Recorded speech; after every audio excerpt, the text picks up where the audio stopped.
regeneration schemes in the past 30 years up and down the country, I think you end up breaking up communities, and I don't want that whatsoever. I have this little saying, which is regeneration, not gentrification, which is if you sort of like go to Camden or somewhere like that, all the people who live there get forced out, and sort of all the hipsters with the nice beards and their knitwear come in and sort of set up big, thick plastic glasses shops. But that's not what we want. We want basically to maintain the communities that are there. Some of these places like Bean Hill have got fantastic communities. They've got some of the best community hearts in the city. What we want to do is maintain that, but actually make sure that people are living in good quality housing, people have access to good quality training, so somebody who grows up on Bean Hill or Netherfield or Bradville has the same life chances as somebody who grows up on Woughton on the Green, because we always come back to that absolutely shocking statistic as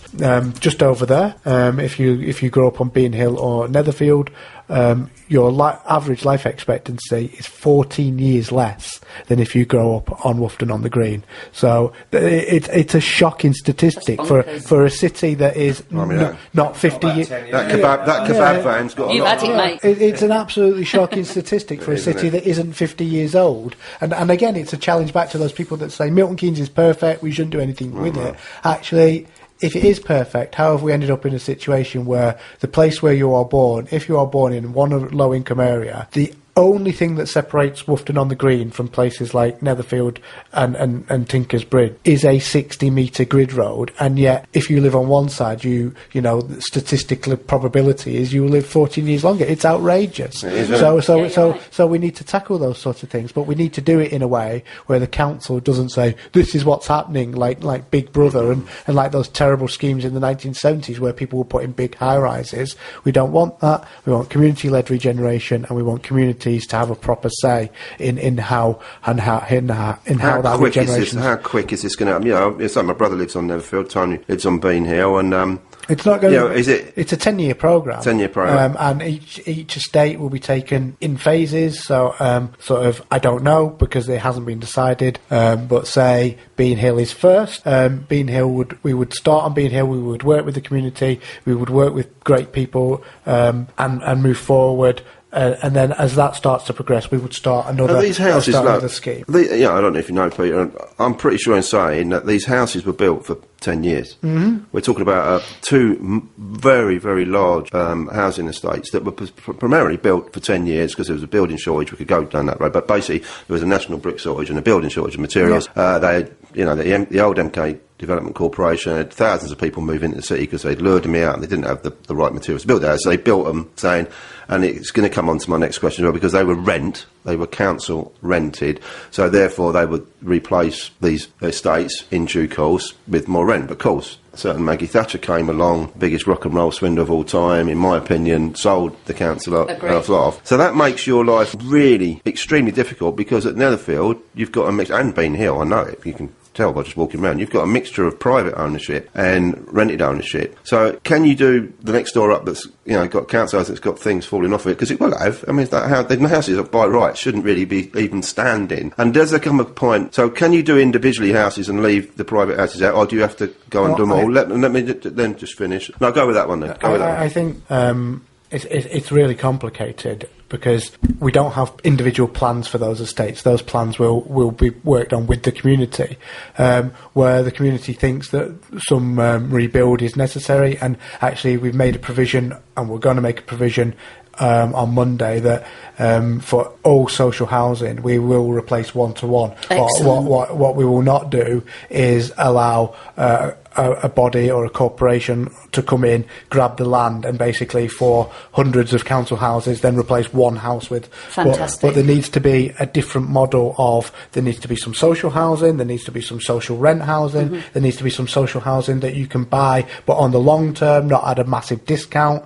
There needs to be some affordable rent, and affordable to me is not a legal definition of 80% of market value. Affordable is what people are paid, and in relation to their pay, not in relation to charging.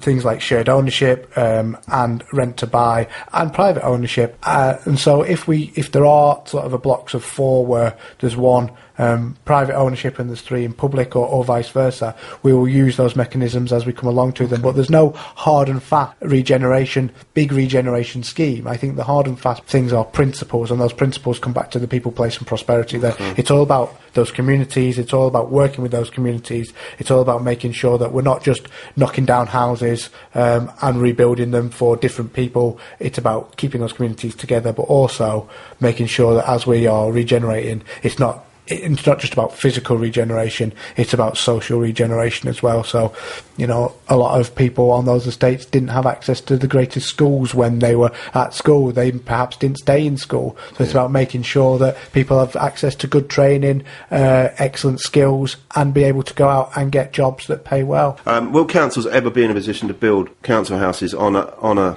level that I've seen in my life again? We're back to the first question about Jeremy Corbyn, aren't we? At the moment, we've got the biggest council house building scheme outside of London, and I'm really proud of that. But it's 200 houses, and since 2010, we've sold 750. So you just see the sort of supply and demand issue there. Can I ask why that is? I mean, it goes back to government, obviously. Yeah, because right to buy receipts. So there is a discount of up to 70%, depending on how long. Yeah, I'm not talking about buying the houses. What the point I want. No, because it's about the funding. So why aren't governments providing councils to build council? Well, we had a deal with the government. I can't understand why. We were allowed to buy our stock back, which was called something called the HRA. We were allowed to fund that, and then it's like having a big mortgage over 30 years. We would use the rents to pay down the level of borrowing in the HRA, and you can borrow back up to that level. Unfortunately, in the past year, the government have basically said, well, screw that 30-year deal, we're going to impose a 1% rent reduction to get housing benefit down, which means it's a bit like taking a pay cut, is that we can't afford the mortgage. So the gap between what we've got, it's called a borrowing cap. We are borrowing on our housing. It's sort of in a ring-fenced account. So there's a borrowing cap on it, and you're not allowed to borrow above that level. But because our rents, the number of houses that we've got goes down because we're selling them in right to buy. We are allowed to keep our right to buy receipts, and it's always been supposedly a policy that for every house that's sold, we will build a new one. And you know, I come from a family where both my parents were proud to grow up in council housing, and my dad was in the Labour Party for years, and he always says that it wasn't the right to buy that was wrong. It was the fact that people took those houses and bought them, and they were never replaced. Yeah. But although we're in a completely different place than we were now, is that actually? I think it's something we are in a completely different place. It's 60% people that bought the right to buy houses in Wolverton. There are bits like Gloucester Road and places like that. There are people that still live in them 40 years later, and the house doesn't disappear. I think the real problem is that actually there's some really good evidence that the later right to buy has been used, and we're seeing it now.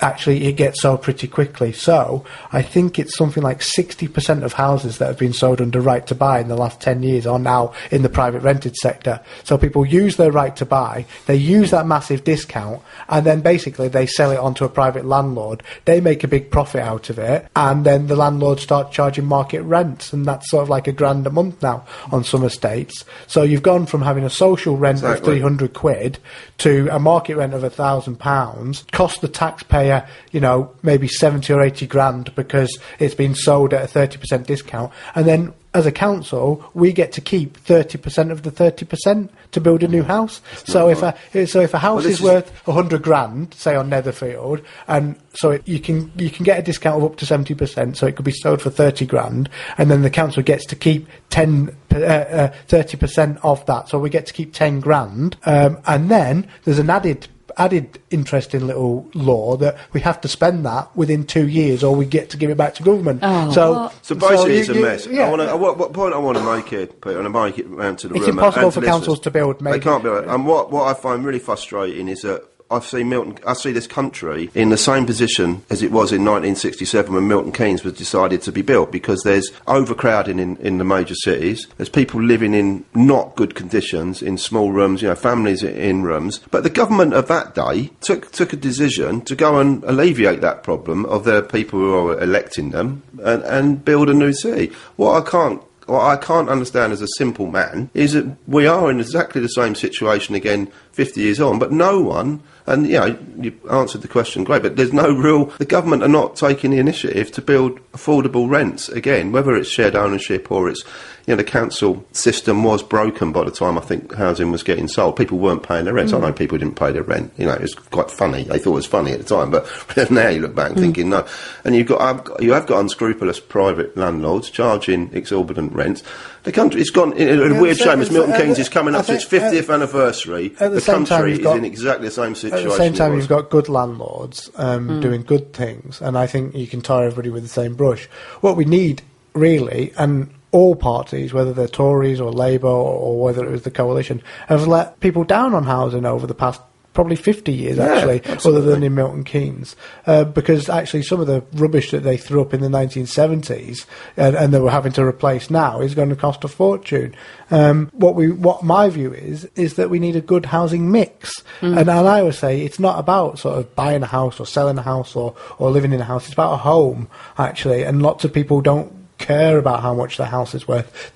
People would give their right arm to actually have the right size house for their family. So it's not about whether you can buy it, whether you can rent it. It's about a good, affordable home at a price people can afford. And actually, no government over the past 50 years, I think, has properly addressed that problem since, like you say, the Wilson government. And it's shame on them, really. Pete's made a good point, though, Lee, because I work in private rentals and I also privately rent, because I can't get a council property and I pay a lot of money to rent a house. But there are lots and lots of great landlords out there who really look after their properties. I'm not knocking private landlords. No, but the thing is, there are some dodgy ones out there as well. The fact is, there isn't enough social housing, and that's what's criminal. And our council clearly have got their hands tied. It's not social housing, it's housing. Yeah, but also the affordable housing, like houses to rent, that would be great. I don't want to be a private tenant. I'd love to have a council house. Yeah, I think but it doesn't. It's not like that anymore. As there is for private. I think this country got hung up on private ownership, but that's another debate. Let's have some more music. I think it should be track 8, Long John Laundry.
Won't you